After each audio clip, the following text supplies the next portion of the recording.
pinunta ko po rito, yung bakod na to is hinukay. Ayun yung mga main door, three bedroom dito sa taas, tapos 1 bedroom sa ibaba. Yung PVC panel. Ang papalagay kayo ng PVC panel sa inyong mga bahay. Ang klase niya, na ano ko lang po na kung saan ako kumukuha ng, actually parehas same price lang din naman. Na isang ng 8 inches, pwede nyo yung kanilang power supply para lang siyang power supply or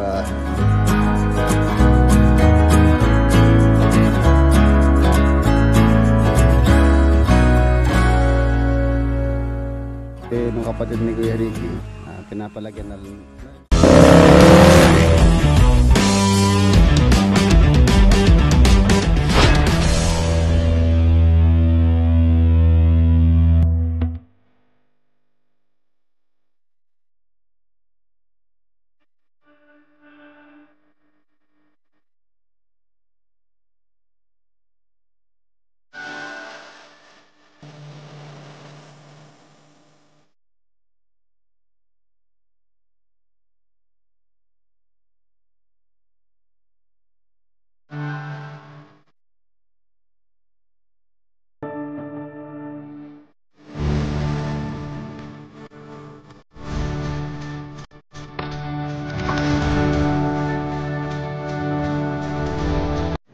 Good morning. Saturday po tayo ngayon. It's a payday. Nandito tayo sa farm dito sa may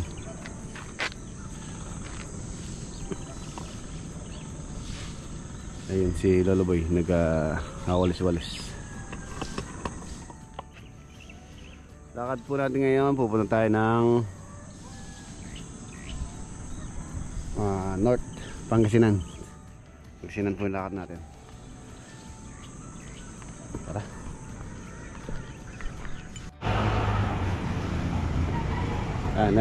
Nandito po tayo sa shop ni Poy Poy Aluminum Glass. Ito po yung ilalagay namin sa Arayat project, yung sa mataas.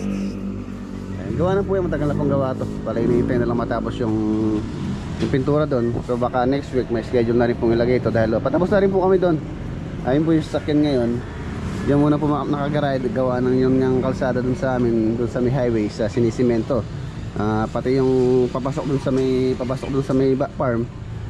So close muna. Siguro mga 1 week yun. Ayan. Si Poy Poy, kasama din natin si Poy Poy. Pasyal daw siya sa Pangasinan. Tara, alis na tayo. Saan ka lang, boss? Wala, nasa likod na yung dadalhin natin. Naka-ready na yung kahapon pa. Ayan. Yung mga iniskaso ko po kahapon na dadalhin doon, niready ko na kahapon para ngayong araw is ano na lang tayo, biyahe na lang tayo. Let's go. Pangasinan.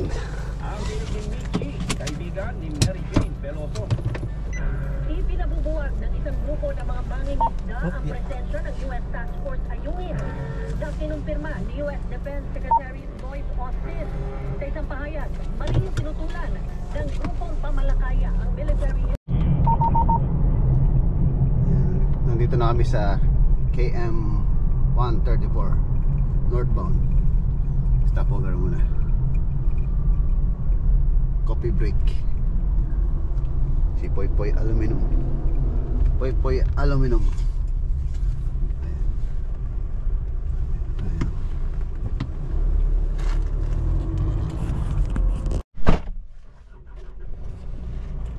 Okay. Gahin na tayo. Alas 9 na pala. 9:30. 9:30 tayo darating doon. 30 minutes pa. Let's go.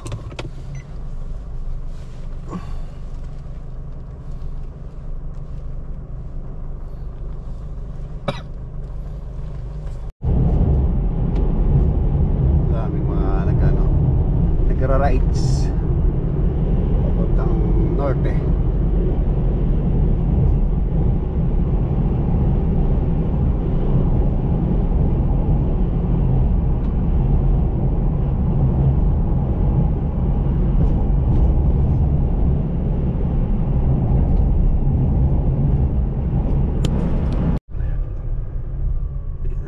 na tayo dito sa Rosales project.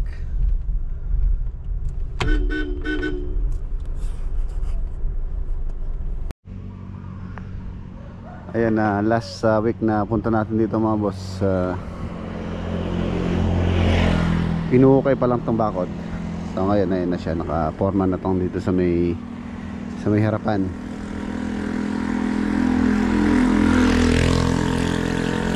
Ayan po yung pinaka-gate niya. Bale magiging gate po nito, 4 panel siya. Tulad ng ginawa namin sa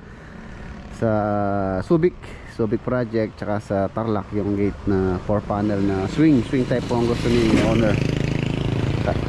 Itong kanyang service gate, ganun din yung design, kamukha ng ginawa namin sa Subic sa bahay ni Kuya Edwin tsaka ni Ate Marilyn. Yan, shoutout. Tsaka sa Tarlac na bahay, apartment naman na owner si Ate May tsaka si Sir Basti. Yan, shoutout po sa inyo. Ayan, ito naman bahay dito, owner si Kuya Ricky tsaka si Ate Malaine. Ayan. Ayan, tama ang break time na pagdating natin dito. Ayan, may mga pintuan, piniprepare na para sa varnish. Tapos yung mga ilaw nya, sa design po kasi ng bakod na dun sa labas yung mga ilaw. So nag-decision si owner, baka daw paglaro ng mga bata or masira, sa loob na lang namin nilagay.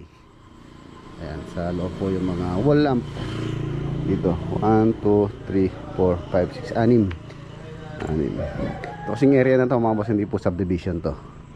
Bali itong daan dito, irrigation. So marami pong dumadaan na dyan na tao. So for safety purposes na rin, para hindi na rin nila inintindi oray tawag dito yung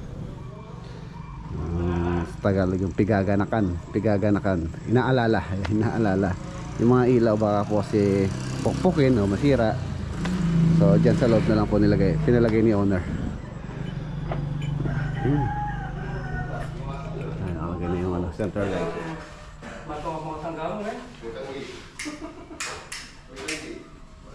Liwanag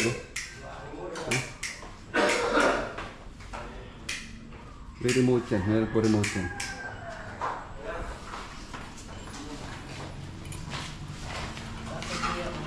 Sa Monday ay start na po namin yung railing. Nano Mariano? Si Mariano.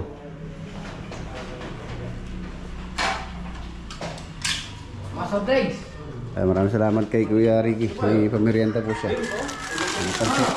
Maraming salamat kay Ate Malay. Hoy, handa ka? Ha? Oh, plato.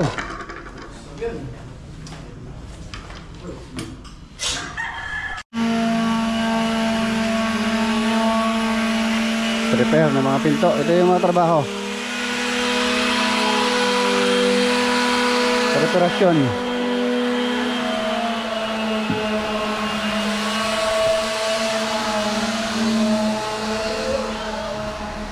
Ito yung exciting din dito, yung finish dito. Ito po yung driver ng neon light. Ayan. Ang ginagamit namin neon light mga boss, ganito ang klase ko. Asan yung ayun. Ito yung neon light. Hindi po tulad nung nabibili sa Shopee na yung driver niya parang driver lang ng strip light. Ito pong ginagamit namin yan. Ayan yung sura niya. Heavy duty po yan, ganda klase, quality. So, square siya. Yung nabibili sa online, parang pabilog siyang ganyan. Tapos yung driver niya, para lang siyang driver ng mga strip light. So yun po sa amin, ilalagay namin dito sa mga project, kahit sa mga cabinet, ganito. 24 volts po yan na ano siya, power supply ng neon. Ayan, conforme din po sa haba. Pagka mahaba yung neon na ilalagay, lalaki po yung driver niya. Yun, pinakamalaki na yata yun. Tapos yung kasunod yan, 100 watts yata, 50 watts. Ayan. Okay. Test isa-isa ni Utol for double check. Para pagka na-finish na yan, at least wala nang problema.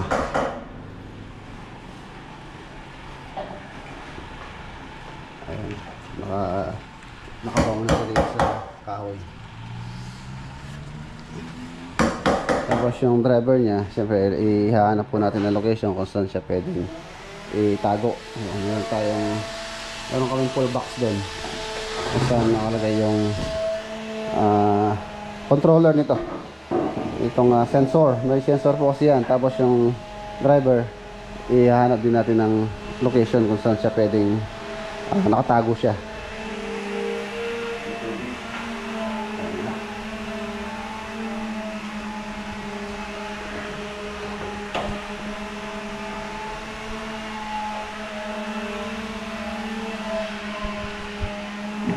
Sa Monday, gusto na namin yung railing dito para ma-fix na to. Ma-fix na yung wet planks yan. Ganda rin ito tapos yung railing, tulad ng gusto nila owner, ano siya, tempered glass yung siding. Tapos tubular yung kanyang pinaka frame. Tapos yung kanyang pinakataas yung gabay niya, wood, kahoy. Tapos dito maglalagay pa po kami ng parang division na tubular dito sa area na yan. So baka dito na po namin lalagay yung TV dito sa kanyang family room. Wala na po kasing space para sa console dyan. So dito na po yung magandang option. Magkaka-tubular po siya divider dito ganyan hanggang sa ceiling. Sa original plan kasi halos ano lang po yan, railing siya. So yan, napag-usapan namin na i-owner na dito yung location ng TV. Yun daw.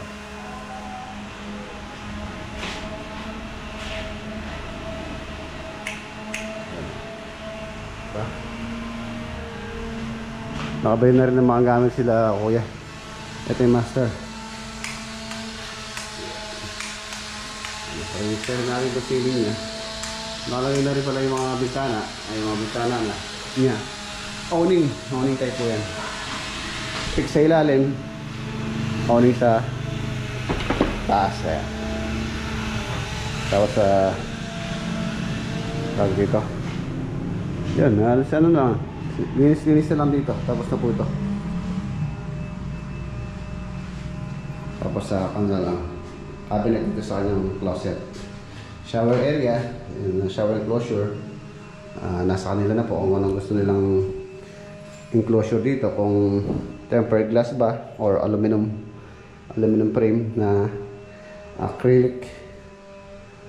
So syempre mas mahal po yung tempered glass, pricey. Kasi yung kanyang vanity, may cabinet po yan na gawa ng yung kanyang heater, multi-point dyan po sa ilalim, nakatago. Gusto na rin yung water closet.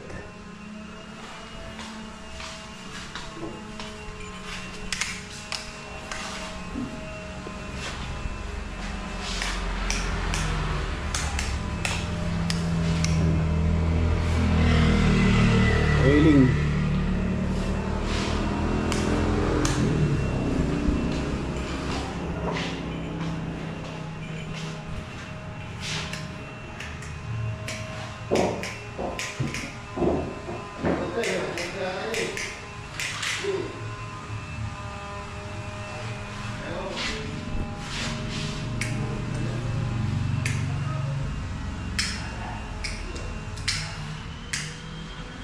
Saka walkway, common CR room.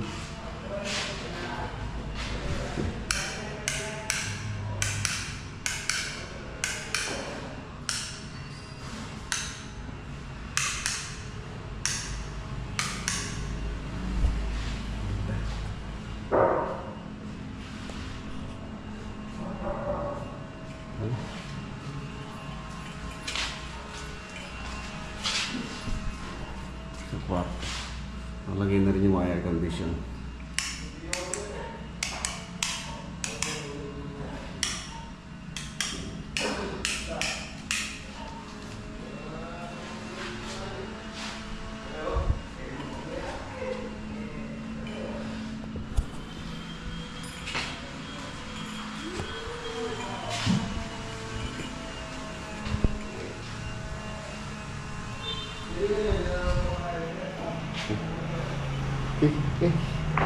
Okay, alright.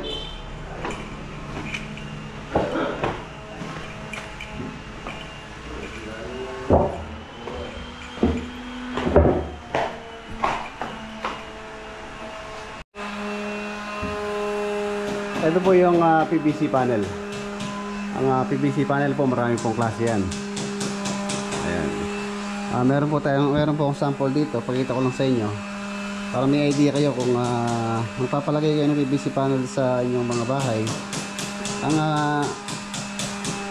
Ang pagkakaiba po nila dito sa ito yung mumurahin ito. Yung klase nya ano. Tapos ito naman kung saan ito po yung amin nilalagay na nabibili ko po ito kay RM Bundalyan. Ayan, RM Bundalyan. Hindi po sponsor si Bundalyan. Inaano ko lang po na kung saan ako kumukuha ng matibay na PVC panel compare dito sa murang nabibili. Actually parehas same price lang din naman, pero ito talaga quality. Pakita ko lang, for example, gusto nyo makita yung kanyang quality ng isang PVC panel. May flashlight po yung inyong cellphone. Ayan, tingnan natin yung flashlight. Tingnan natin pagkakaiba. Ito. Mapansin nyo, kahit dito, makapal po yung pinaka PVC nya. Mapansin nyo, walang aninag yung flashlight. Tapos ito naman, ayun. Napakanipis po nya. Tapos sa kanyang tibay, buwan natin ito. Yan. Ito yung mumurahin. Kahit cellphone lang makikita nyo, napakanipis. Ito yung kay Bundalyan. Tapos sa ano nya,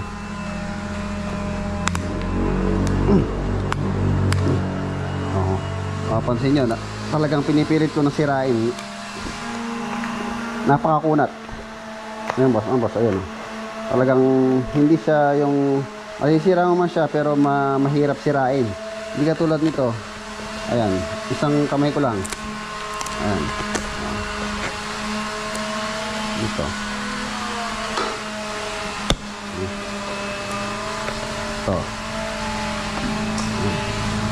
Talagang ano pa siya, para siyang gomang makunat.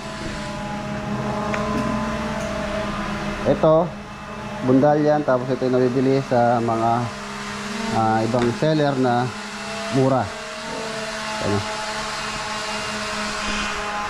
Panipis, kahit cellphone lang makikita nyo po yung quality. Wala, hindi mo nilag yung ilaw ng flashlight. Ito dito.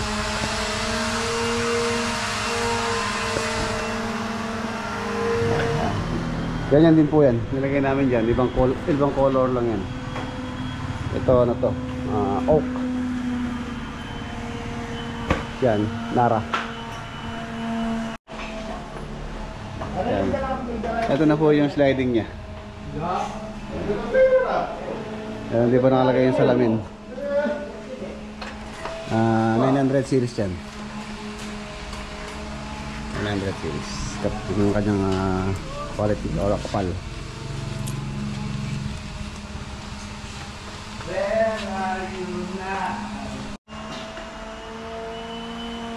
Saka pala yung lote ng kapatid ni Kuya Ricky, pinapalagyan na rin po nila ng perimeter fence.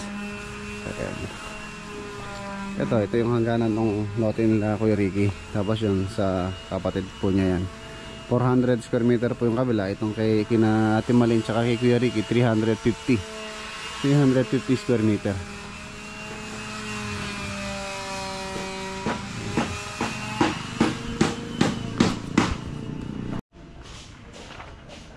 Ayan na, meron pong masamang balita. Yung pong alaga namin aso rito, si ano, ang pangalan ng Bol? Duroy. Si Duroy. Yung pong dinala namin ano, dito tuta, simula po nung ginagawa namin to, namatay po siya, nagkasakit. Nagkasakit, Bol? Opo. Ayan, binaon daw nila. Saan yung binaon? Doon. Si Annabelle, naghahanap si Annabelle, oh. Ganda siya, oh. Ayan, ito rin po yung nakita ko din yun, sa may mangga na yan, nandun si Annabelle, tapos pinaliguan ko ito, alas 5 buwan na yung nakakaraan. Bagong gising ka lang, Annabelle, andyan ka lang muna, namatay yung aso, bite pa naman nun. Kaya nandito ako, naharot ako nun. Nagkasakit siya, siguro may nakain na ano yun, hindi maganda sa katawan niya yung nakain niya. Sayang.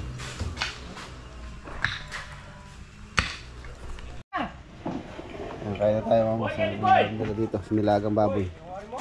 Hoy, mga anak boy, Asya naman ginata mo yun. Karakal, oh. May mulong na nito, katirpalo.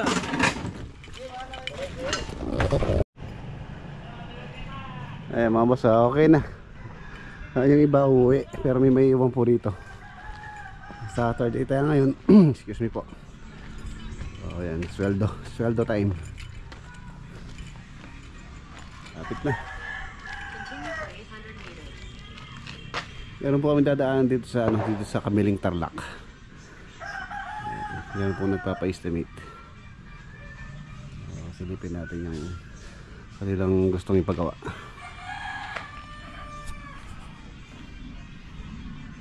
Let's go.